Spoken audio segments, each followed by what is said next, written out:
అవంతి బ్రాహ్మణుడి గీతము. దాన్ని భిక్షు గీతము అని శ్రీకృష్ణ భగవానుడు ఉద్ధవుడికి తెలియజేస్తున్నాడు. సో, ఉద్ధవుడు అడిగినటువంటి ప్రశ్నకి సమాధానంగా అవంతి బ్రాహ్మణుడి కథ అనేటువంటిది చెప్పడం అనేటువంటిది జరిగింది. అందులో అవంతి బ్రాహ్మణుడి గురించి మొత్తం తెలుసుకున్నాము. ఇప్పుడు అవంతి బ్రాహ్మణుడు వైరాగ్యంలో మాట్లాడుతున్నటువంటి మాటలను కూడా మనం చూస్తున్నాం.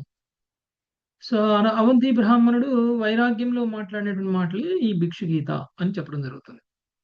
ఒక భిక్షగాని వలె ఆయన అంత సమస్త ప్రాంతాలన్నీ కూడా తిరుగుతూ తను అవమానాలకు గురి కావడం, దాని నుంచి అవంతి బ్రాహ్మణుడు ఎలా ఫీల్ అవుతున్నారు, ఏం మాట్లాడుతున్నారు అనేటువంటిది చాలా ప్రాముఖ్యం.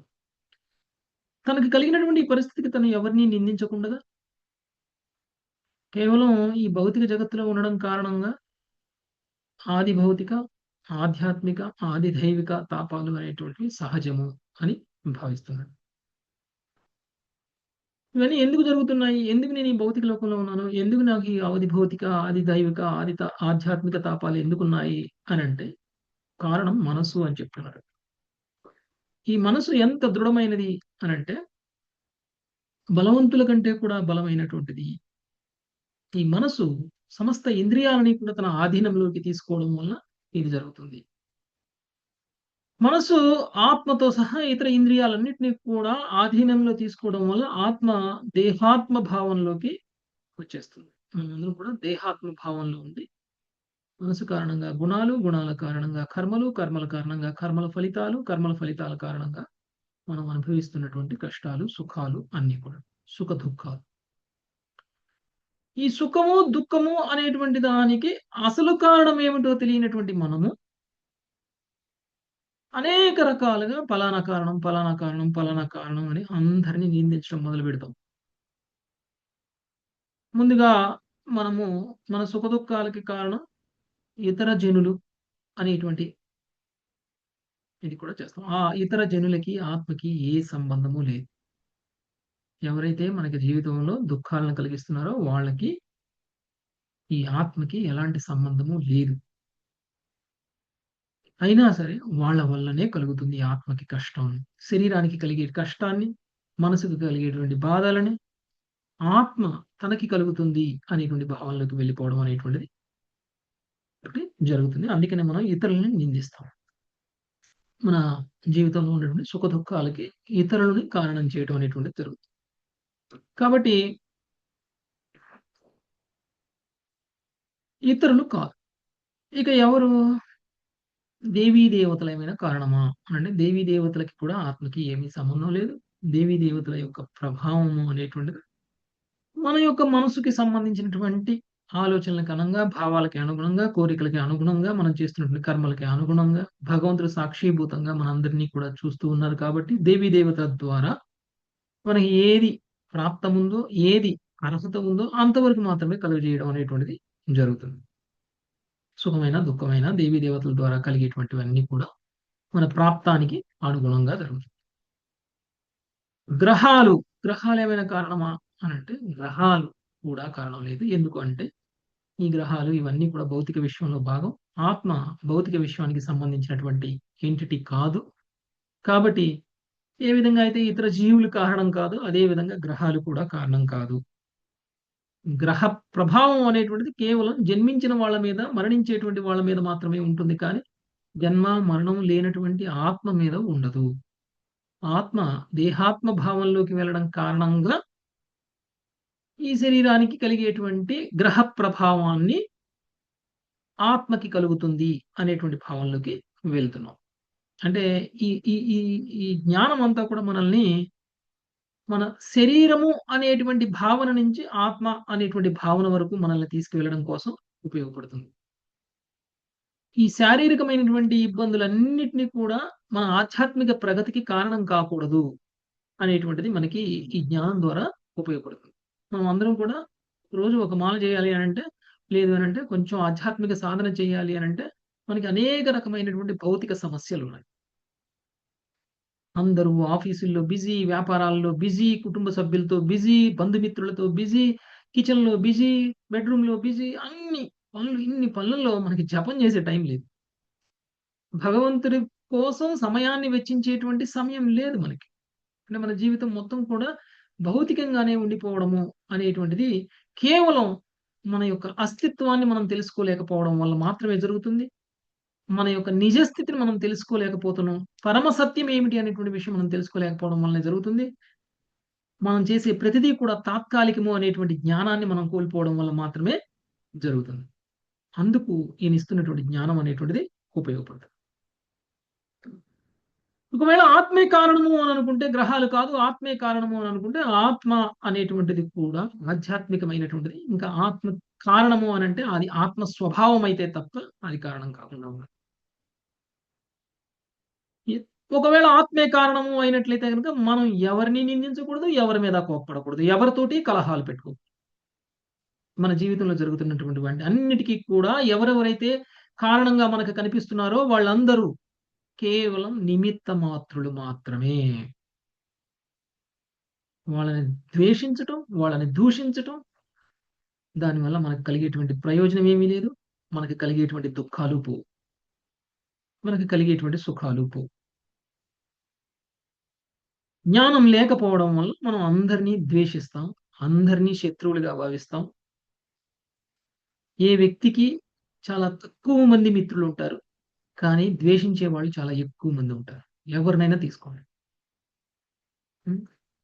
కానీ అది కేవలం లౌకికంగా పతనం చెందటం వల్ల మాత్రమే కలుగుతుంది. మనసుతో తాదాత్మ్యం చెందడం వల్ల మాత్రమే కలుగుతుంది. కాబట్టి ఇంకా ఈ యొక్క అవంతి బ్రాహ్మణుడి యొక్క వివరణ ఎలా ఉంది? ఏ విధంగా తనకు కలిగినటువంటి సుఖదుఖాలని ఆయన తీసుకుంటున్నాడు అనేటువంటిది ఈరోజు 54వ శ్లోకం నుంచి చూద్దాం. నాగలక్ష్మి మాతాజీ. కర్మాస్తు హేతు హరే కృష్ణ. సుఖదుఃఖయేశ్చేద్ కర్మాస్తు హేతు సుఖ దుఃఖ ఏ చేత్ కిమాత్మనస్తద్ధి జడా జడత్వే కిమాత్మనస్తద్ధి జడా జడత్వే దేహాస్త్వచిత్ పురుషోయం సుపర్ణః దేహస్త్వచిత్ పురుషోయం సుపర్ణః ధ్యేతకస్మై నహి కర్మ మూలం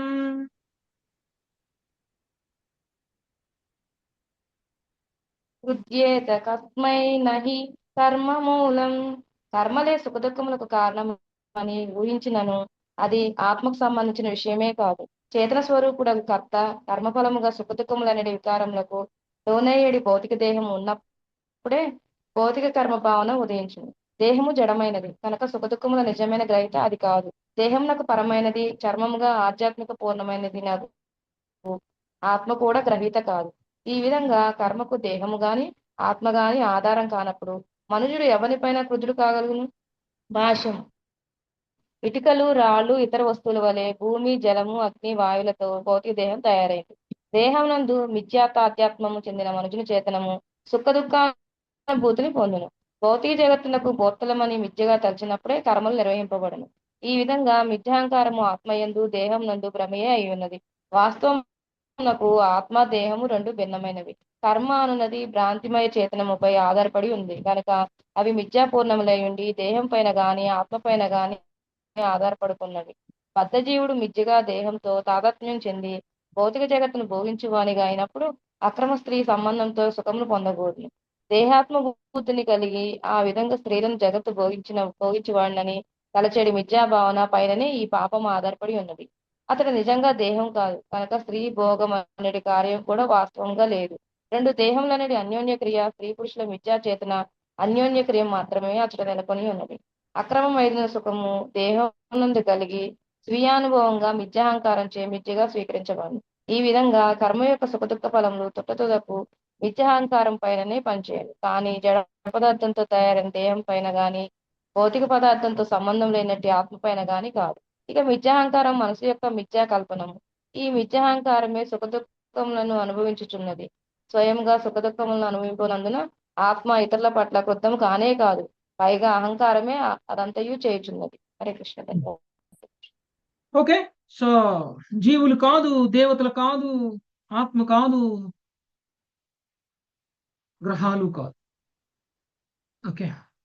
కర్మ మనం ఇంతకు ముందు అనుకున్నాం కదా, మన కర్మలు మనకి ఇలాంటి సుఖ దుఃఖాలను తెస్తున్నాయి. మనం పూర్వజన్మ కర్మ ఫలితం మనకి సుఖ దుఃఖాలను తెస్తున్నాయి అనేటువంటిది కర్మల మీదకి నెట్టేస్తాం. అంటే కారణం కావచ్చు, కానీ దాన్ని మనం అర్థం చేసుకునేటువంటి విధానంలో మార్పు ఉండాలి. ఎలా అంటే కర్మ అనేటువంటిది ఆధ్యాత్మికమా? భౌతికమా? కర్మ అనేటువంటిది భౌతికం. భౌతికం. కర్మ అనేటువంటిది ఆధ్యాత్మికం కాదు. కర్మ అనేటువంటిది భౌతికమైనప్పుడు మరి ఆత్మ అనేటువంటిది ఆధ్యాత్మికమా? భౌతికమా? ఆధ్యాత్మికం. ఆధ్యాత్మిక. ఆధ్యాత్మికం. కాబట్టి కర్మకి ఆత్మకి ఏమి సంబంధం లేదు. అంతే కదా? కర్మ వేరు, ఆత్మ వేరు. ఆత్మ ఆధ్యాత్మికము, కర్మ భౌతికం. ఇక మూడవది శరీరం. ఈ శరీరం భౌతికం. ఈ శరీరంలో చైతన్యం ఆత్మ కారణంగా వస్తుంది. ఓకే. ఈ చైతన్యం ఉన్నప్పుడు మాత్రమే ఆ కర్మ వల్ల కలిగినటువంటి కర్మ ఫలితాలు సుఖ దుఃఖాలను కలిగిస్తాయి. అంటే శరీరానికి కలుగుతున్నటువంటి సుఖ దుఃఖాలు చేసినటువంటి కర్మలకి కర్మ ఫలాలుగా అనుభవిస్తున్నాము అని అనుకుంటే, ఒకవేళ ఆ శరీరం ఏమైనా కారణమా ఈ సుఖ దుఃఖాలకి అని అంటే, ఒకవేళ ఆ శరీరంలో ఆత్మను కనుక తీసి పక్కన పెట్టేసాం అనుకోండి, చైతన్యాన్ని కోల్పోయినటువంటి శరీరం ఏమైనా చేయగలుగుతుందా? ఏమీ చేయలేదు. చేయలేదు. పోనీ చైతన్యం లేని శరీరం మీద ఏదైనా కర్మఫలాలని అనుభవించేలా చేయాలి అనుకుంటే సాధ్యమవుతుందా?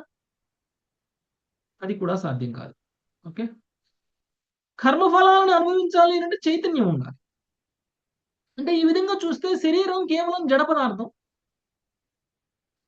కర్మ అనేటువంటిది జడ పదార్థం మీద ప్రభావం చూపించలేదు. అలానే కర్మ అనేటువంటిది ఆత్మ మీద కూడా ప్రభావం చూపించలేదు. ఎందుకంటే ఆత్మ ఆధ్యాత్మికం, కర్మ భౌతికం. సో ఈ విధంగా చూసినా కానీ మనం ఎవరిని దేనిని నిందించలేము. శరీరాన్ని కూడా నిందించలేము. కర్మఫలము అనేటువంటి భావనలో కూడా మనం అంటే దేన్ని కారణం చేయట్లేదు. కేవలం మనసును మాత్రమే కారణం చేస్తున్నాడు ఇక్కడ. ఓకే. సో మిథ్యాహంకార భావన అనేటువంటి కారణంగా ఈ మిథ్యాహంకార భావన అనేటువంటిది మనల్ని ఏం చేస్తుంది అంటే ఆత్మని దేహాత్మ భావంలోకి తీసుకొస్తుంది. మనల్ని మనము దేహాత్మ భావంలో చేసేలా చేస్తుంది. అందుకని మిథ్య అయినటువంటి కర్మ, మిథ్య అయినటువంటి శరీరం మీద చూపించేటువంటి ప్రభావాన్ని నిజము అనుకునేటువంటి స్థితికి తీసుకొస్తుంది మనల్ని ఆత్మ. అందుకనే దేహాత్మ భావన కారణంగా, మిథ్యాహంకారం కారణంగా కలిగేటువంటి దేహాత్మ భావన ఇది చేస్తుంది. అంటే మనం పొందుతున్నటువంటి సుఖాలు, ప్రత్యేకించి ఇక్కడ మైథున సుఖం గురించి మాట్లాడారు. స్త్రీ పురుషుల కలయిక వలన కలిగేటువంటి సుఖం, ఇది శరీరాలకు సంబంధించింది, ఆత్మకు సంబంధించింది కాదు. ఓకే. కానీ ఆత్మ ఏమవుతుంది? శరీరంతో తాదాత్మ్యం చెందడం వల్ల కలిగేటువంటి సుఖాన్ని అనుభవిస్తున్నట్లు మనం ఫీల్ అవుతున్నాం. ఓకే. ఎప్పుడైతే మనం ఆ స్థాయి నుంచి బయటకు వచ్చేస్తామో అక్రమ సంబంధాలు ద్వారా పొందాలి అనుకునేటువంటి సుఖాలను కూడా మనం వదిలేస్తాం. ఎప్పుడు? ఇది మిథ్య అని తెలిసినప్పుడు, ఈ సుఖం మిథ్య అని తెలిసినప్పుడు. ఓకే. కాబట్టి ఆత్మ వీటన్నిటికంటే కూడా ఉత్తమమైనటువంటిది, వీటన్నిటికంటే కూడా ఉత్తమమైనటువంటి ప్లాట్ఫామ్ మీద ఉన్నటువంటిది, భౌతికమైనటువంటి ప్లాట్ఫామ్ లో ఉన్నటువంటిది కాదు అని ఎప్పుడైతే మనం తెలుసుకుంటామో అప్పుడు మనకున్నటువంటి అహంకారం కాస్త మిథ్యాహంకారం కాస్త స్వచ్ఛమైనటువంటి అహంకారంగా మారుతుంది, శుద్ధ అహంకారంగా మారుతుంది. ఈ శుద్ధ అహంకారం అంటే, శుద్ధ అహంకారంలో నేను భోగించేవాడిని కాదు, నేను భోగ్య వస్తువు అంటే మొత్తం నా కోసమే ఉంది అనేటువంటి భావం నుంచి మొత్తానికి నేను సేవ చేయడం కోసం ఉన్నాను అనేటువంటి భావనకి మన యొక్క చైతన్యం మారిపోతుంది.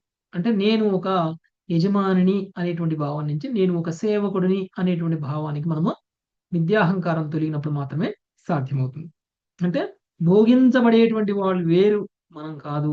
మనం కేవలం అంటే సర్వ భోక్త కృష్ణుడు కదా, భోక్తలందరికీ కూడా టాప్ మోస్ట్ భోక్త. సో అలా చూస్తే కృష్ణుడే భోక్త అనేటువంటి విషయాన్ని తెలుసుకున్నటువంటి మనము దానికి మనం అనుగుణంగా సేవలు చేయడం అనేటువంటి జరుగుతుంది. నెక్స్ట్ 55వ శ్లోకం. శ్రీవాణి మాతాజీ. అంటే కాల ప్రభుజీ ఇప్పుడు మన కర్మలకు అనుగుణంగా శరీరం వస్తది కదా ప్రభుజీ. అయితే శరీరము మన కర్మలకు అంటే ఏదైతే కోరికలతోటి మనం పోతామో ఆ కోరికలకు అనుగుణంగా అలాంటి తీర్చుకునే విధంగా శరీరం తయారై వస్తది కదా ప్రభుజీ. మరి అది కర్మలు తోటే అవుతుంది కదా ప్రభుజీ. మరి అది ఆ కర్మలు ఎక్కడి నుంచి వస్తున్నాయి? నేను చెప్పాను, నేను అన్ని కర్మల కారణం కాదంటే ఎక్కడ వద్దు ప్రభుజీ. కర్మలు ఎక్కడి నుంచి వస్తున్నాయి? మూల కారణం చెప్పండి. కర్మలకు మూల కారణం మనస్సు బుద్ధి రండి. మనసే ప్రభుజీ. మరి అది మనసు చెప్తుంది. బుద్ధి మనసే మనస్సు main. బుద్ధి ఉంటేనే మనసులో కోరికలు లేకపోతే కర్మలు ఎందుకు చేస్తారు? మీకు ₹1,00,00,000 సంపాదించాలనే కోరిక లేదనుకోండి, మీరు ఎందుకు ఆఫీస్కి వెళ్తారు? ఎందుకు డ్యూటీ చేస్తారు? ఓకేనా? అవన్నీ కూడా గౌణ కారణాలు.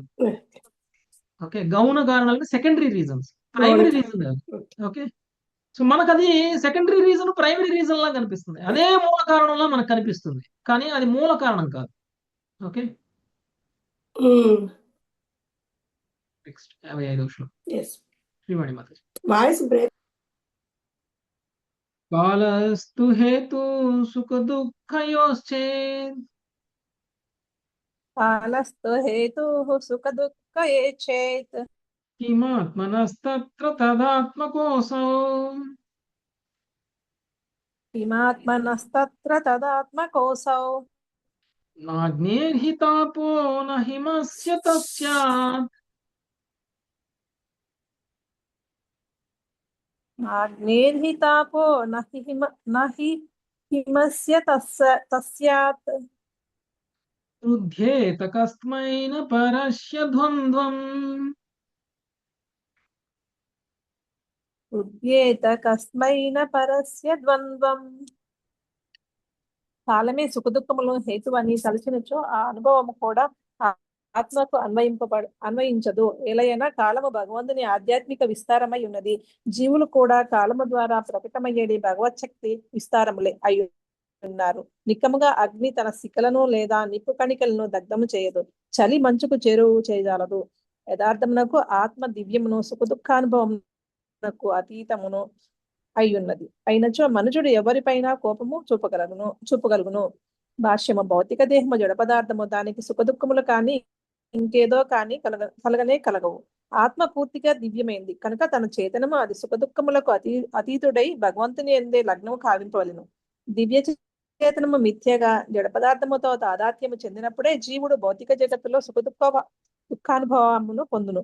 జడ పదార్థంతో చేతనం యొక్క ఈ మిథ్యా తాదాత్మ్యమే మిథ్యాహంకారం అని పిలువబడి సంసార కారణమగును. హరే కృష్ణ ప్రభుజీ. ఓకే, కాలమే సుఖ దుఃఖములకు హేతు అని తలచినచో ఆ అనుభవము కూడా ఆత్మకు అన్వయించదు. ఒక్కొక్క దాన్ని ఎలిమినేట్ చేస్తూ వస్తున్నారు. కాలమే ఒకవేళ కారణము అని అనుకుంటే ఆ కాలము అనేటువంటి కారణం కూడా ఆత్మకు అన్వయించదు అనేటువంటి విషయం చెప్తున్నారు. ఏలైనా కాలము భగవంతుని యొక్క ఆధ్యాత్మిక విస్తారమై ఉన్నది. జీవులు కూడా కాలము ద్వారా ప్రకటమయ్యే భగవత్ శక్తి విస్తారములే అయి ఉన్నారు. నిక్కముగా అగ్ని తన శిఖలను లేదా నిప్పు కణికలను దగ్ధము చేయదు, చలి మంచుకు చేరువ చేయజాలదు. యథార్థములకు ఆత్మ దివ్యము సుఖ దుఃఖానుభవమునకు అతీతమును అయి ఉన్నది. అయినచో మనుషుడు ఎవరిపైన కోపమును చూపగలడు? ఇక్కడ ముఖ్యమైనటువంటి పాయింట్ ఏంటంటే, మనం ఎవరు, కాలం ఎవరు? కాలము ఎవరి యొక్క విస్తారం? భగవంతుడి యొక్క విస్తారం. భగవంతుని అంతే కదా, భగవంతుడే కాలస్వరూపం. భగవంతుడు కాలస్వరూపము అనేటువంటి విషయం మనకు తెలుసు. అలానే జీవుడు ఎవరి విస్తారం?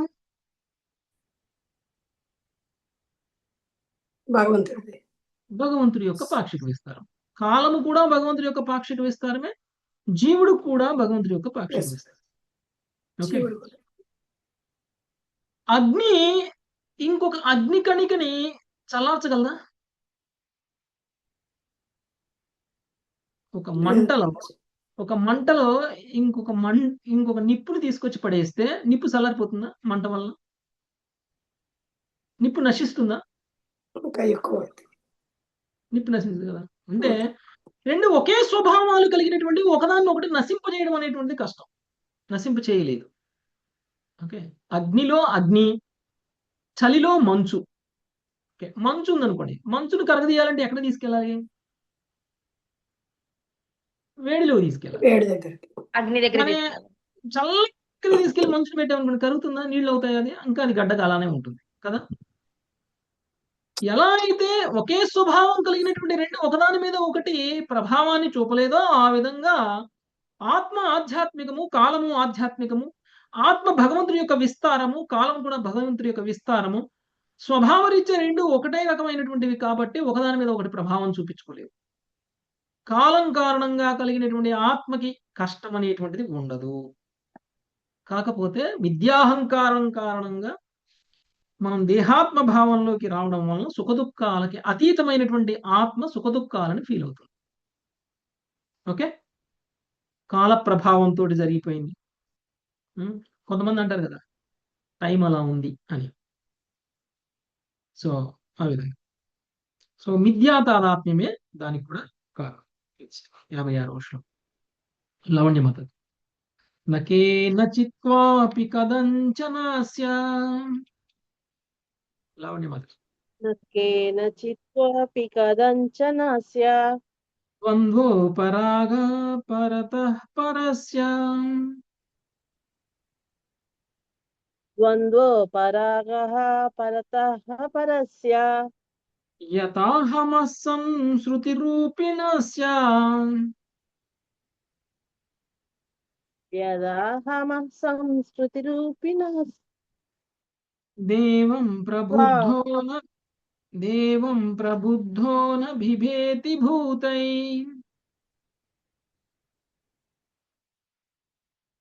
దేవం ప్రబుద్ధో న బిభేతి భూతై. మిథ్యాహంకారమే మిథ్యాపూర్వకమగు సంసారముకు రూపమిచ్చి ఆ విధముగా భౌతిక సుఖ దుఃఖములను అనుభవించును. కానీ ఆత్మ ప్రకృతికి అతీతమైనది. అది ఏ దేశమందు గాని, ఏ పరిస్థితి యందు గాని, లేదా ఏ వ్యక్తి చేత గాని సుఖ దుఃఖములకు లోను కాదు. దీనిని ఎరిగిన వాడు భౌతిక సృష్టి యందు దేనికి భయపడిన అవసరం లేదు. భాష్యము. జీవుని సుఖదుఖములకు గల 6 వివరణములను బ్రాహ్మణుడు ఖండించి ఉన్నాడు. ఇప్పుడు అతడు ఏ అన్య వివరణమునైనను ఖండించగలడు. మిథ్యాహంకారంపై ఆధారపడిందై దేహతొడుగు వాస్తవమునకు ఆత్మను ఆచ్ఛాదించగా తనతో ఎటువంటి సంబంధము లేనట్టు సుఖదుఖములను జీవుడు అనుభవించును. భగవానునిచే ఉద్ధవులకు చెప్పబడిన ఉదాత్తమగు బ్రాహ్మణోపదేశమును అవగతం చేసుకోగలిగినాడు. భౌతిక జగత్తునందు తిరిగి ఎన్నడను ఘోరమైన చింతను అనుభవించడు. హరే కృష్ణ ప్రభుజీ. ధన్యవాదాలు. ఓకే. మిథ్యాహంకారమే మిథ్యాపూర్వకముకు సంసారమునకు రూపమిచ్చి ఆ విధంగా భౌతిక సుఖ దుఃఖములను అనుభవించును. కానీ ఆత్మ ప్రకృతికి అతీతమైనది. అది ఏ దేశమందు గాని, ఏ పరిస్థితి ఎందు గాని, లేదా ఏ వ్యక్తి చేతనైనా కానీ సుఖ దుఃఖములకు లోను కాదు. దీనిని ఎరిగిన వాడు భౌతిక సృష్టి ఎందు దేనిని భయపడనవసరము లేదు. ప్రస్తుతం మనం అందరం కూడా భయం అనేటువంటిది ఎందుకు పడుతున్నాము అని అంటే, మన యొక్క నిజస్థితిని మనం తెలుసుకోలేకపోవడం వల్ల భయపడుతున్నాం. ఏది భయానికి కారణమో దానికి మనకి ఏ సంబంధము లేదు అనేటువంటి విషయాన్ని తెలిపేటువంటి జ్ఞానం మనకు లేకపోవడం వల్ల భయపడుతున్నాం ప్రతిదానికి. మిథ్యాహంకారం కారణంగా ఈ భౌతికమైనటువంటి సృష్టి, మిథ్యాహంకారం కారణంగానే మనం అందరం కూడా మన నిజస్థితిని మర్చిపోయాం. మన నిజస్థితిలో మనము లేము. సో సేవకులమైనటువంటి మనం యజమానులుగా మారిపోతున్నాం మిథ్యాహంకారం కారణం. అంటే భోగించాలి ప్రతిదీ కూడా అనేటువంటి భావనలోకి మిథ్యాహంకారం కారణంగా భోగించబడడానికి మనం భోగింపడం కోసమే ఉన్నాము అనేటువంటి భావనలోకి మిథ్యాహంకారం కారణంగా వెళ్తున్నాం. సో ఈ విధంగా ఈ మిథ్యాహంకారం కారణంగానే మనకి కలిగినటువంటి ఈ భౌతిక స్థితి, ఈ మిథ్యాహంకారం కారణంగానే మనం అనుభవిస్తున్నటువంటి సుఖ దుఃఖాలు. ఈ సుఖ దుఃఖాలకి, ఈ భౌతిక స్థితికి, ఆధ్యాత్మికమైనటువంటి ఆత్మకి ఎలాంటి సంబంధము లేదు. మనము ఈ శాశ్వతమైనటువంటి ఆత్మ కాబట్టి, ఈ అశాశ్వతమైనటువంటి శరీరం అనేటువంటిది మిథ్యాహంకారం వలన కలిగినటువంటిది కాబట్టి దీనికి మనకి ఏ సంబంధము లేదు. అంటే జ్ఞానం అనేటువంటిది పరిపూర్ణమైనప్పుడు సో ఈ విధంగా మనము మన యొక్క స్థితిని భౌతికమైనటువంటి స్థితి నుంచి ఆహ్, వేరు చేసి చూడగలుగుతాం. మనం ఈ భౌతికమైనటువంటి స్థితి కాదు అని. సో, మనం అసలు ఈ ప్రకృతిలోనే భాగం కాదు. ఈ భౌతిక ప్రకృతిలోనే భాగం కానప్పుడు, ఈ భౌతిక ప్రకృతి వలన కలిగేటువంటి సుఖదుఖాలను అనుభవిస్తున్నటువంటి ఈ శరీరం మిథ్యాహంకారం కారణంగా జరుగుతుంది కాబట్టి మిథ్యాహంకారం కారణంగా జరుగుతుంది కాబట్టి, ఈ ఆత్మ వీటన్నిటికి అతీతమైనది కాబట్టి, వీటి వల్ల మనకి భయపడాల్సినటువంటి అవసరమే లేదు. ఓకే. సో, అందుకనే ఇక్కడ అవంతి బ్రాహ్మణుడు ఎవరిని నిందించట్లేదు. ఎవరి మీద కోప్పట్లేదు. తనకి శరీరానికి కలుగుతున్నటువంటి కష్టాలకి. ఎందుకంటే తనకి ఈ జ్ఞానం మొత్తం కూడా చాలా పుష్కలంగా ఉంది కాబట్టి. Next 57 Indumati mother. ఏతాం స ఆస్థాయ పరాత్మనిష్టాం ఏతాం స ఆస్థాయ పరాత్మనిష్టా మధ్యాసితాం పూర్వతమైర్మహర్షిభిః మధ్యాసితాం పూర్వతమైర్మహర్షిభిః అహం తరిష్యామి దురంతపారం అహం తరిష్యామి దురంతపారం తమో ముకుందాంఘ్రి నిషేవయైవ తమో ముకుందాంగ్రి నిషేవయైవ. శ్రీకృష్ణుని పాదపద్మముల సేవయందు స్థిరముగా నెలకొనిన వాడనై దుస్తరమగు అవిద్యా సాగరమును నేను దాటెదను. పరమాత్ముడు దేవదేవుడు నగు భగవంతుని యందు సుదృఢమగు భక్తి కలిగిన పూర్వ ఆచార్యులచే ఇది ఆమోదితమై ఉన్నది. భాష్యము. చైతన్య చరితామృతము అనేది గ్రంథమునందు శ్రీల కృష్ణదాస కవిరాజ గోస్వామిచే ఈ శ్లోకము ఉదహరించబడినది. దానికి శ్రీల ప్రభుపాదులు ఇట్లు వ్యాఖ్యానం అసరి. శ్రీమద్ భాగవతము 11.23.57 నుండి ఉదహరించబడిన ఈ శ్లోకం యొక్క సంబంధంలో శ్రీల భక్తి సిద్ధాంత సరస్వతి ఠాకూర్లు చెప్పినదేమనగా, భక్తియుత సేవను వనరించుటకు అవసరమైన 64 అంగములలో సన్యాస చిహ్నాధారణము ఒక విధి. ఎవడేని సన్యాసమును స్వీకరించినచో ముకుందుని సేవకు తన జీవితమును పూర్తిగా అంకితము కావించుటయే అతని ముఖ్య కార్యమగును. దేహమును మనస్సును పూర్తిగా భగవత్ సేవకు అంకితము కావించనచో అతడు వాస్తవముగా సన్యాసి కాజాలడు. అది కేవలము వేషధారణను మార్చే విషయము కానే కాదు. అనాశ్రిత కర్మఫలం కార్యం కర్మ కరోతి స సన్యాసి చ యోగి చ అని భగవద్గీత 6.1 ఎందుకు కూడా చెప్పబడినది. కృష్ణ ప్రీత్యర్థము భక్తిలో పనిచేసేడు వాడే సన్యాసి. కేవలము వేషధారణమే సన్యాసము కాదు, కృష్ణ సేవా ప్రవృత్తియే సన్యాసము. కృష్ణ భక్తునిగా అనగుటయే పరాత్మనిష్ట అను పదమునకు అర్థము. పరాత్మ శ్రీకృష్ణ భగవానుడు, ఈశ్వర పరమ కృష్ణ సచిదానంద విగ్రహ. సేవలో కృష్ణ పాదారవిందములకు పూర్తిగా అంకితమైన వారే వాస్తవముగా సన్యాసులు. ఆయనను భక్తుడు పూర్వాచార్యులు చేసినట్లు లాంఛనముగా సన్యాసి వేషమును గ్రహించును. త్రిదండి వేషాధారణము చేయటయే పరాత్మనిష్ట అని తదనంతరము విష్ణుస్వామి భావించుండ్రి. అందువల్ల విశుద్ధ భక్తులు జీవదండమరడి ఇంకొక దండమును ప్రస్తుతము ఉన్నట్టి త్రిదండములకు జోడింతురు. వైష్ణవ సన్యాసి త్రిదండ సన్యాసి అని పిలువబడును.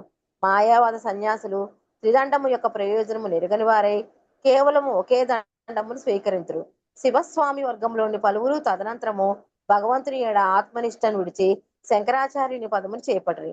శివస్వామి సాంప్రదాయంలోని వారు 108 నామమును స్వీకరించడానికి బదులుగా శంకరాచార్యుని పదమును స్వీకరించి సన్యాసము యొక్క 10 నామములు గ్రహింతురు. శ్రీ చైతన్య మహాప్రభు అప్పటి సన్యాసాశ్రమమునే స్వీకరించినప్పటికీ అవంతిపుర బ్రాహ్మణుడు స్వీకరించినట్టు త్రిదండ సన్యాసమును గురించి భాగవత శ్లోకమునే ఉచ్చరించి ఉండ్రి. ఏకదండములోని 4 దండములు ఒకటిగా నెలకొని ఉన్నవని ఆయన పరోక్షముగా ప్రకటించరు. పరాత్మనిష్ట కృష్ణ భక్తి రహితులుగా ఏకదండ సన్యాసమును స్వీకరించిన శ్రీ చైతన్యులకి ఎంత మాత్రమూ ఆమోదయోగ్యం కాదు. అసలైన విధిని అనుసరించి త్రిదండమునకు జీవదండములు జతకూర్చవలసి ఉండును. ఒక్కటిగా కట్టబడిన ఈ 4 దండములు విశుద్ధ భగవద్భక్తికి సూచకము. మాయావాద సంప్రదాయంలోని ఏకదండి సన్యాసులు కృష్ణ సేవానురక్తులు కానందున నిరాకార బ్రహ్మజ్యోతి యందు లీనమవగోరుదురు. అది భౌతిక ఆధ్యాత్మిక స్థితులలో తటస్థ స్థితి వంటిది. అట్టి నిరాకార స్థితిని వారు మోక్షమని భావింతురు. శ్రీ చైతన్య మహాప్రభువు త్రిదండి అని ఎరుగక మాయావాద సన్యాసులు ఆయనను ఏకదండి సన్యాసి అని తలుతురు. వారి వివర్తమే దీనికి కారణము. శ్రీమద్ భాగవతమునందు ఏకదండి సన్యాసి అనే విషయమే లేదు. త్రిదండి సన్యాసియే సన్యాసి ఆశ్రమమునకు ప్రతినిధిగా భావించబడినాడు. శ్రీమద్ భాగవతమునందు ఈ శ్లోకమును ఉదహరిస్తూ శ్రీ చైతన్యులు దీని ఎందు చెప్పబడిన సన్యాసాశ్రమమును స్వీకరించిరి. భగవంతుని బాహ్య శక్తిచే మోహితులయ్యేడి మాయావాద సన్యాసులు శ్రీ చైతన్యుల మనసును ఎరుగజాలరు. శ్రీ చైతన్య మహాప్రభువుల వారి భక్తులందరూ ఆయననే అనుసరించు ఇప్పటికీ సన్యాసమును గ్రహించి యజ్ఞోపవీతమును పిలకను ధరిస్తున్నారు. మాయావాద సంప్రదాయములకు చెందిన ఏకదండి సన్యాసులు యజ్ఞోపవీతమును పిలకను ధరించరు. అనగా త్రిదండ సన్యాసం యొక్క అర్థమును వారు ఎరుగుజాలుకున్నారు.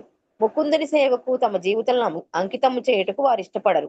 సంసారంతో విసుగు చెందిన కారణమున వారు నిరాకార బ్రహ్మములో లీనమవగోరుదురు. దైవ వర్ణాశ్రమమును ఉపదేశించడి ఆచార్యులు జన్మచే మాచితమయ్యేడి వర్ణ వ్యవస్థను కలిగినట్టి అసుర వర్ణాశ్రమమును అంగీకరించరు. శ్రీ చైతన్యుల అంతరంగిక భక్తుడైన గదాధర పండితుడు త్రిదండ సన్యాసమును స్వీకరించి ఉండెను. మాధవ ఉపాధ్యాయుడైన వారిని అతడు త్రిదండి సన్యాస శిష్యునిగా కూడా స్వీకరించెను. ఈ మాధవాచార్యుని నుండి పశ్చిమ భారతదేశంలోని వల్లభాచార్య సంప్రదాయం ఆరంభమైనదని చెప్పబడును.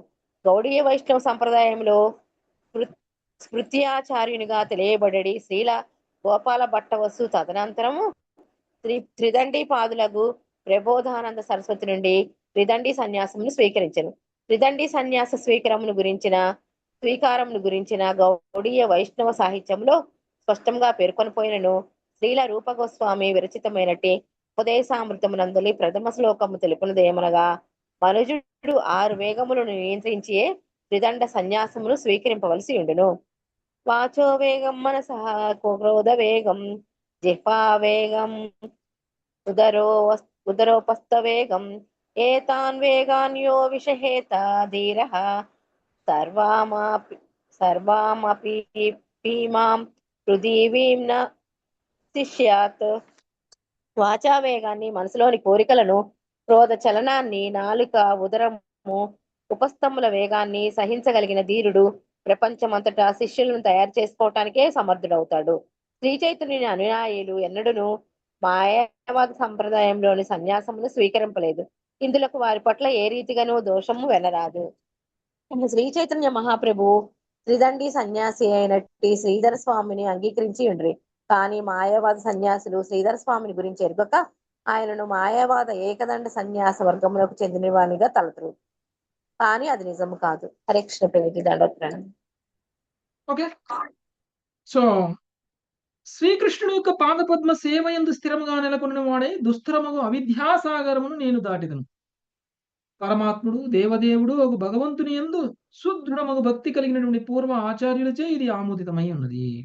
సో భౌతికమైనటువంటి సుఖ దుఃఖాలకి ప్రభావితులు కాకుండా భగవంతుడి యొక్క సేవలో దృఢంగా నెలకొని ఉండడము అనేటువంటిది చాలా ఉత్తమము అనేటువంటిది ఇక్కడ మనకి చెప్తున్నారు. ఎవరైతే వ్యక్తి ఈ భౌతికమైనటువంటి సుఖ దుఃఖాలకి అయిపోతారో అలాంటి వ్యక్తులు భగవంతుడి సేవకి దృఢంగా నిశ్చయం చేసుకోలేరు. ఎవరైతే ఈ భౌతిక సుఖ దుఃఖాల నుంచి దూరంగా ఉంటారు. సో అంటే ఏంటి ఇక్కడ దేహాత్మ భావం నుంచి బయటికి రావాలి. అంతేకాదు ఈ భౌతికమైనటువంటి శరీరము ఆధ్యాత్మికంగా మార్చాలి. భౌతికమైనటువంటి మనసుని ఆధ్యాత్మికంగా మార్చాలి. ఆత్మని ఆధ్యాత్మికంగా ఆల్రెడీ ఇక ఇంద్రియాలన్నింటినీ కూడా ఆధ్యాత్మికంగా మార్చాలి. ఇదే మనం భక్తి అంటే. భక్తి ప్రాసెస్ అంటే ఏంటి అని అంటే భౌతికమైనటువంటి ప్రతి ఇంద్రియాన్ని కూడా ఆధ్యాత్మికంగా మార్చడమే భక్తి. భక్తి యొక్క ముఖ్యమైనటువంటి లక్ష్యం అది. ఎప్పుడైతే అది మారుతుందో అప్పుడు ఏమవుతుంది? ఆధ్యాత్మికమైనటువంటి ఆత్మ యొక్క నిజస్థితి అనేటువంటిది తెలుస్తుంది. ఆ నిజస్థితి ఏమిటి? భగవంతుడికి శరణాగతులు అవ్వడం, భగవంతుడి యొక్క సేవకులుగా మారడం. భగవంతుడి సేవకుడుగా మనల్ని మనం గుర్తించడం నిజస్థితి. సో ఇలాంటి ఒక నిజస్థితికి రావడము అని అంటే భగవంతుడి సేవకుడుగా మారడం, భగవంతుడికి భక్తియుత సేవలు చేయడము అనేటువంటిది నిజమైనటువంటి ఉన్నతమైనటువంటి స్థితి. ఇందుకోసం వ్యక్తులు సన్యాసాశ్రమంలోకి వచ్చేస్తారు. ఎవరైనా సరే సన్యాసాశ్రమం అంటే ఏంటని భౌతికమైనవన్నీ కూడా వదిలేయడం.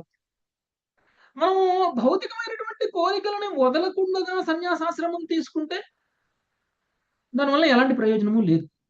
భౌతికమైనటువంటి ఆలోచనలు, భౌతికమైనటువంటి కోరికలు, భౌతికమైనటువంటి కర్మలు మానేయకుండా నేను సన్యాసాశ్రమాన్ని తీసుకుంటాను అని అంటే అది మిథ్యాచారి అన్నట్టు. మిథ్యాచారి. భగవద్గీతలో కృష్ణుడు మిథ్యాచారి గురించి తెలియజేశారు. కేవలం వేషధారణ మారినంత మాత్రాన, కేవలం భౌతికమైనటువంటి విషయాలన్నింటినీ వదిలేసినంత మాత్రాన, అంటే బలవంతంగా తన కుటుంబాన్ని, తన గ్రామాన్ని వదిలేసిపోయినంత మాత్రాన సన్యాసి అయిపోరు. భౌతిక కర్మలు చేయకుండా ఉన్నంత మాత్రాన సన్యాసి అయిపోరు. మన ఆలోచనలతో సహా ఆ వైరాగ్య భావన అనేటువంటిది రావాలి. అంతేకాదు మనల్ని మనము భగవంతుడి యొక్క సేవకుడుగా మనల్ని మనం గుర్తించగలగాలి. అంటే భక్తి లేకుండా భౌతికమైనటువంటి ప్రతిదీ వదిలేసినంత మాత్రాన మనం సన్యాసి అవుతామా అంటే కానట్లే అని కృష్ణుడే స్వయంగా భగవద్గీతలోనే చెప్పారు. ఇక్కడ అవంతి బ్రాహ్మణుడి యొక్క గీతం ద్వారా కూడా మనకి తెలియజేస్తున్నారు. పూర్తిగా కర్మలను వదిలేయడం అనేటువంటిది ఒక సన్యాసం. పూర్తిగా కర్మలను వదిలేయకపోయినా కానీ తనకున్నదంతా కూడా యుక్త వైరాగ్యం ద్వారా ప్రదర్శించి తన కర్మల్ని ఆధ్యాత్మికం చేయడం అనేటువంటిది నిజమైనటువంటి సన్యాసం అని కృష్ణుడు మనకి భగవద్గీతలో తెలియజేశారు. నిజమైన సన్యాసం, ఏ సన్యాసం వల్ల, ఎలాంటి సన్యాసం వల్ల మనకి ప్రయోజనం కలుగుతుంది అనేటువంటి విషయాన్ని మనకి భగవద్గీతలో కృష్ణుడు ఏం చెప్పారండి? పూర్తిగా కర్మలు వదిలేయడం కరెక్ట్ అని చెప్పారా, లేకపోతే కర్మలని ఆధ్యాత్మికం చేయడం, భగవంతుడి సేవగా మార్చడం సన్యాసం అని చెప్పారా?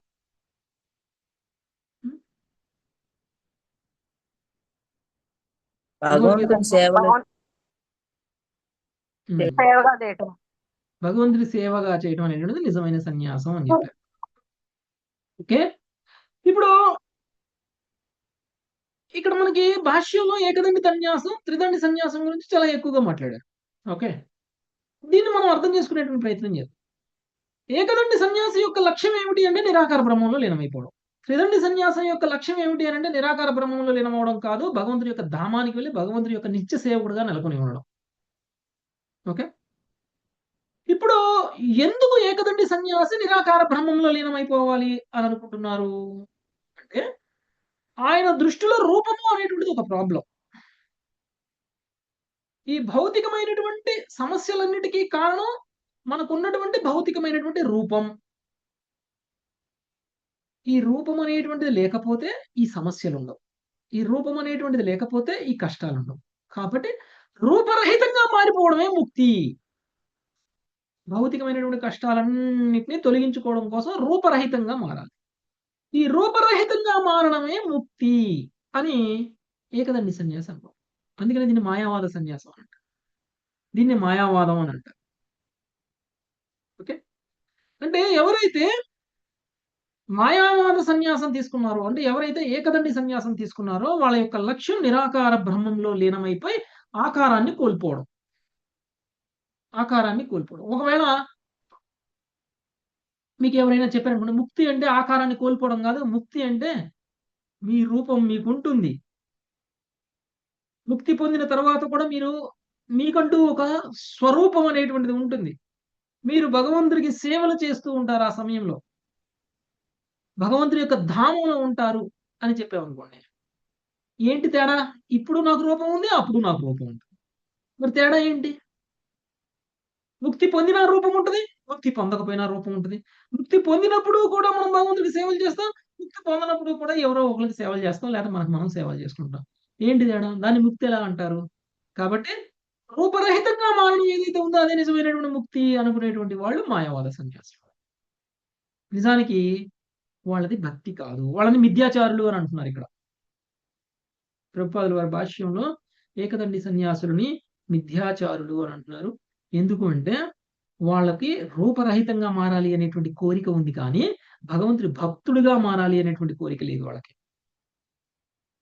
ఓకే, భగవంతుడి భక్తుడిగా మారకుండా మనం చేసేటువంటి ఏ పనైనా సరే వైరాగ్యాన్ని తీసుకురాదు. వచ్చిన వైరాగ్యం కూడా నిజమైనటువంటి వైరాగ్యం కాదు. మనం చేసేటువంటి కర్మ కూడా, లేకపోతే మన ఆలోచనలు కూడా, మనం కర్మలన్నింటినీ వదిలేసినప్పటికీ మనం ఆ కర్మలు వదిలేయడం వల్ల కలిగేటువంటి ప్రయోజనాన్ని మనం పొందలేము. భగవంతుడి యొక్క ధామానికి వెళ్ళలేము. కాబట్టి నిజమైన సన్యాసం అంటే ఏమిటి అని అంటే భగవద్భక్తుడుగా మారడం. ఓకే, భక్తులుగా మారడం అంతే తప్ప భక్తులుగా మారకుండా సన్యాసాన్ని తీసుకుంటే దానివల్ల ప్రయోజనం లేదు. కానీ వైష్ణవ సాంప్రదాయం ప్రకారంగా సన్యాసం అంటే త్రిదండి సన్యాసాన్ని స్వీకరిస్తారు. త్రిదండి సన్యాసి సాకార రూపాన్ని పూజించేటువంటి వ్యక్తులు.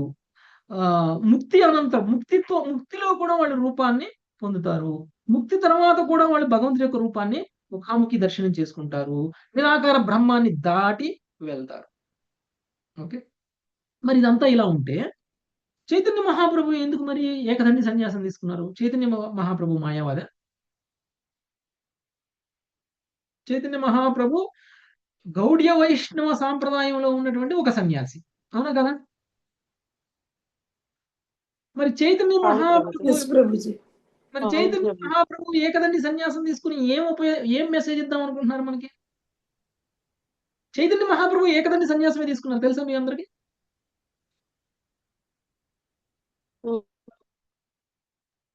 తెలుసు ప్రభు. చైతన్య మహాప్రభు ఏకదండి నేనైతే ఇప్పుడే వింటున్నా ప్రభుజీ. ఇప్పుడు ఏంటంటే మాతాజీ ఇప్పుడు 100 సార్లు చెప్పుంటా. కాదు ప్రభుజీ, ఏకదండి అని నేను వినలేదు సరిగా, వింటున్నా నేను. తీసుకున్నారు కదా ప్రభుజీ, మొదట ఏకదండి సన్యాసం. చెప్పండి ప్రభుజీ గౌడ సంప్రదాయానికి రాకుండా తీసుకున్నారు మాత ప్రభుజీ. హరే కృష్ణ. ఆయన ఎందుకు సన్యాసం తీసుకోవాల్సి వచ్చిందంటే, తాను చెప్పాలి అనుకున్నటువంటి ఫిలాసఫీ చెప్పడానికి ఆ సమయంలో ఆయన వయసు చాలా తక్కువ, ఇంకా చాలా యవ్వనంలో ఉన్నారు. ఆయన మాట ఎవరు వింటలేదు. ఎవరికైనా ఏదైనా సరే శాస్త్రం, తత్వం, ఫిలాసఫీ చెప్దాము అనేటువంటి ప్రయత్నం చేస్తే ఎవరు వినేటువంటి స్థితిలో లేదు. నువ్వు చిన్నపిల్లగాడివి, నువ్వు ఆగాను. అదే ఒకవేళ కాషాయం కట్టుకొని సన్యాసం తీసుకున్నాడు అనుకోండి, అప్పుడు ఏంటి, అందరూ గౌరవిస్తారు. ఇప్పట్లో ఏకదండి సన్యాసానికి చాలా గౌరవం ఉండేది, చాలా మంది గౌరవించేవాడు. సో నేను సన్యాసిని అయితే తప్ప నా మాట అందరూ వినరు. నేను చేయాలనుకున్నటువంటి ప్రచారాన్ని చెయ్యగలుగుతాను. ఎవరికి అక్కడ ఉన్నటువంటి జనాలకి ఏకదండి సన్యాసం, త్రిదండి సన్యాసం గురించి తెలుసు? సన్యాసం అంటే సన్యాసం అని అనుకుంటారు. ఏకదండి, త్రిదండి భేదం తెలిసినంత గొప్ప స్థితిలో ఎవరు లేరు ఆధ్యాత్మికంగా, అంత ఆధ్యాత్మికంగా. కాబట్టి ముందు ఒక సన్యాసం అనేటువంటిది కావాలి. నాకు అప్పటికప్పుడు సన్యాసం ఇచ్చేటువంటి, దీక్షను ఇచ్చేటువంటి వాళ్ళు ఎవరున్నారు? అది చూసి అప్పట్లో ఏకదండి సన్యాసాలు ఇచ్చేటువంటి గురువులు ఉన్నారు కాబట్టి వాళ్ళ దగ్గర నుంచి ఏకదండి సన్యాసం తీసుకొని వచ్చి త్రిదండి సన్యాసి చెప్పేటువంటి ఫిలాసఫీని చెప్తున్నారు చైతన్య మహాప్రభు. తను ఏకదండి సన్యాసం తీసుకోవడం కారణంగా మాయావాదులందరూ ఏమనుకుంటున్నారు, ఈయన కూడా మాలో ఒకడు అనుకుంటున్నారు. కానీ ఈయన చెప్తున్నది ఏంటి, నా చేతిలో ఏకదండి ఉంది కానీ ఈ ఒక్క దండంలో 3 దండాలు ఉన్నాయి అని ఆయన అనుకుంటారు. ఓకే, ఇది ఒకటి కాదు, ఇది 3 అని అనుకుంటారు. జీవుడు, పరమాత్మ, ఈ ప్రకృతి.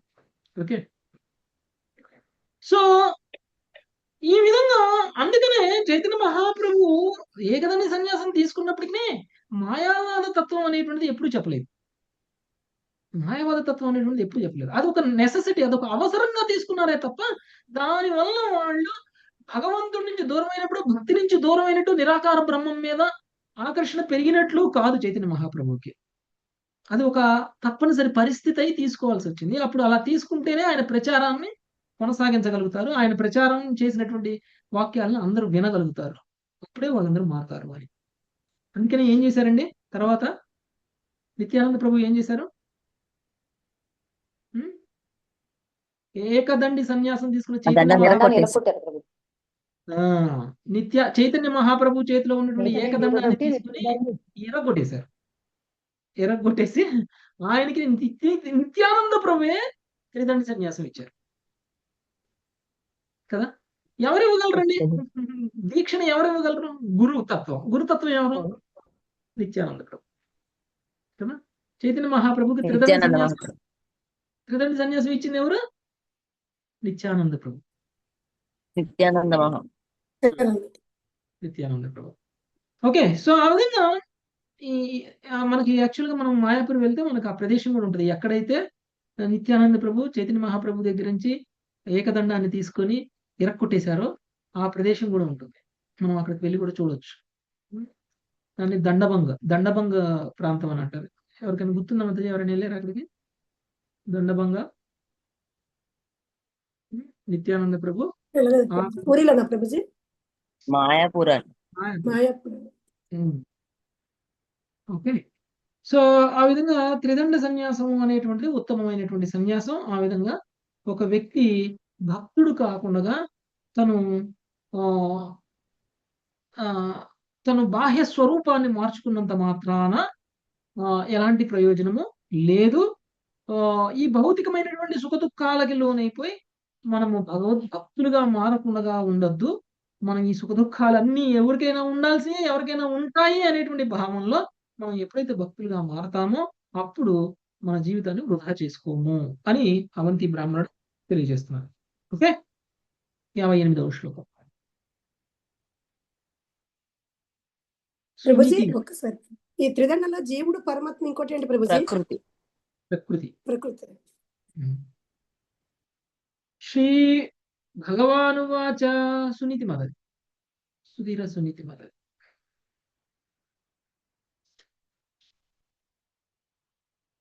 శ్రీష్ మదది. శ్రీ భగవానువాచ. శ్రీ భగవానువాచ. నిర్విధ్య నష్టా ద్రవిణే గత క్లమాం. నిర్విద్య నష్టా ద్రవిణే గతక్లమః. ప్రవ్రజగాం పర్యటమాన ఇత్తం. ప్రవ్రజగాం పర్యటమాన ఇత్తం. నిరాకృతో సద్భిరపి స్వధర్మం. నిరాకృతో సద్భిరపి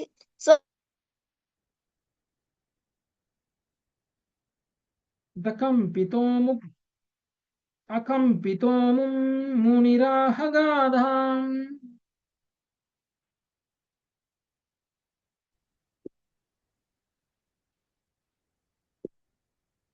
వినిపించట్లేదు మాట్లాడి? ఓకే పర్వజీ, ఇడబడట్లా, ఇప్పుడు దాకా స్టక్ అయిపోయింది. దకంపితో మునిరాహగాధాం.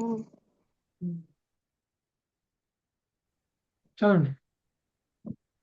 శ్రీకృష్ణ భగవాను పలికెను, ఈ విధముగా ధనము నష్టము కాగా విరాజ్ఞి అయిన ఆ ముని వేదనను విడిచెను. సన్యాసమును తీసుకొని ఇల్లు విడిచిన వాడై అతడు ధని అంతటను సంచరించెను. దుర్జనులచే అవమానింపబడినప్పుడును అతడు స్వధర్మము నుండి చలింపక ఈ గీతమును గానము చేసెను. భాష్యము. ధనార్జనకై గొప్ప కష్టములను కూడియుండడి లౌకిక జీవనము నుండి బయటపడుచున్న వారు వైష్ణవ సన్యాసి పలికిన ఈ గాథను గానము చేయవచ్చును. ఈ సన్యాసి పాడిన గీతమును వినిడి సామర్థ్యము లేనివాడు నిక్కముగా మాయకు వినమ్ర దాసునిగా ఉండిపోవలసి వచ్చునని శ్రీల భక్తి సిద్ధాంత సరస్వతి ఠాకూర్లు పలికిరి. హరికృష్ణ ప్రభుజీ. హరే కృష్ణ. సో శ్రీకృష్ణుడు తెలియజేస్తున్నారు, ఈ విధంగా అవంతి బ్రాహ్మణుడు ధనమును నష్టము కాగా విరాగి అయి ఆమెని వేదనను విడిచిపెట్టెను. అంటే తనకి కలిగినటువంటి భౌతికమైనటువంటి ప్రతి కష్టాన్ని, తను కోల్పోయినటువంటి ధనం వల్ల కలిగినటువంటి బాధని, ఇతరులు కలిగిస్తున్నటువంటి బాధల్ని, దేవతలు కలిగిస్తున్నటువంటి బాధల్ని, గ్రహాలు కలిగిస్తున్నటువంటి బాధల్ని, లేదు అనంటే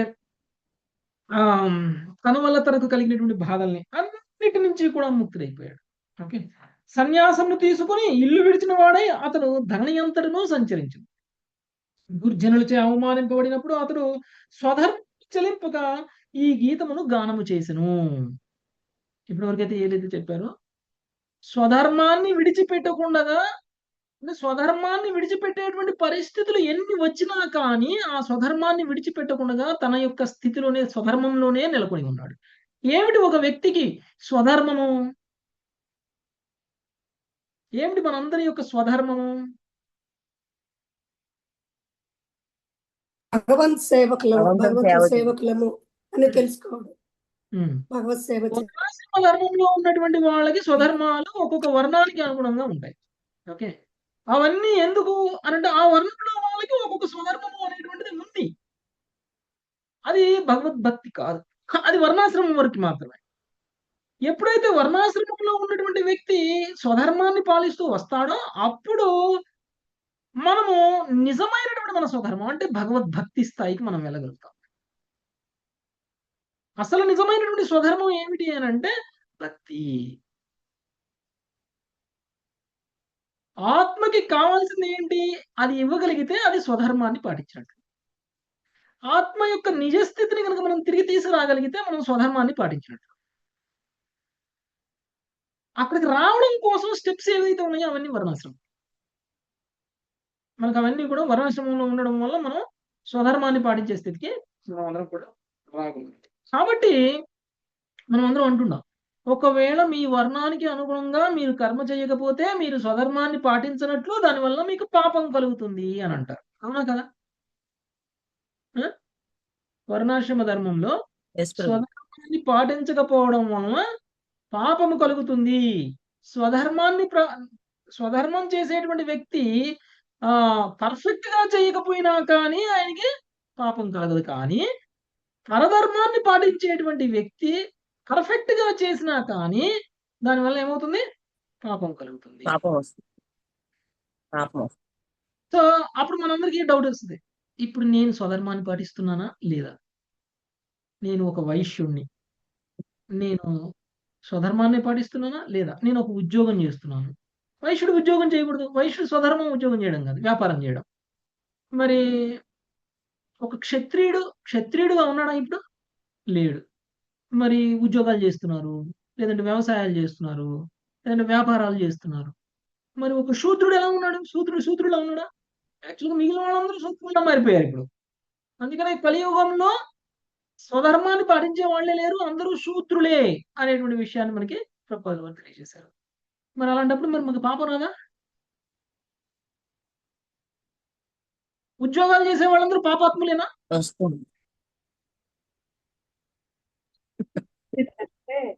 భగవంతుడు ప్రతిదీ కృష్ణ భక్తిలో చేయటం వల్ల ప్రతిదీ కూడా మనం ఏ కర్మ చేసినా కూడా అది మనము కాదు కదా ప్రభు. ఏమన్నా వాళ్ళైనా కృష్ణ భక్తి చేస్తే మనందరి యొక్క స్వధర్మం ఏమిటి అని అంటే వ్యాపారము, వ్యవసాయము, ఉద్యోగము, లేకపోతే పాలిటిక్స్. ఇది కాదు మనందరి స్వధర్మం. మనం ఏ కులంలో పుట్టినా, ఏ వర్ణంలో ఉన్నా మన స్వధర్మం ఏమిటి అంటే కృష్ణ భక్తి.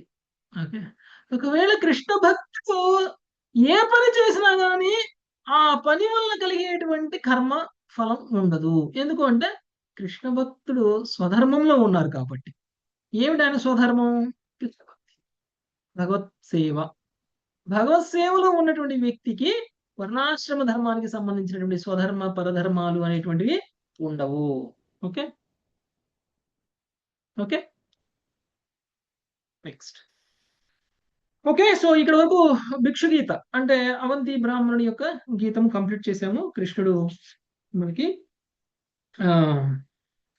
కృష్ణ భక్తిలో స్థిరంగా నెలకొని ఉన్నటువంటి వ్యక్తి భౌతికమైనటువంటి బాధల నుంచి విముక్తుడైపోయాడు, తను స్వధర్మాన్ని పాటిస్తున్నాడు అని అవంతి బ్రాహ్మణుడు గురించి తెలియజేశారు. సో ఇంకా ఏముంది ఈ శ్లోకాలు, ఈ అధ్యాయంలో అనేటువంటిది ఇంకా 3 శ్లోకాల్లో మనము రేపు చూద్దాం. Thank you very much. Hare Krishna. పంచాకల్పతరుభ్యశ్చ కృపా సింధుభ్యైవ చ పతితానాం పావనేభ్యో వైష్ణవేభ్యో నమః. హరే కృష్ణ హరే కృష్ణ కృష్ణ హరే కృష్ణ హరే హరే హరే రామ హరే రామ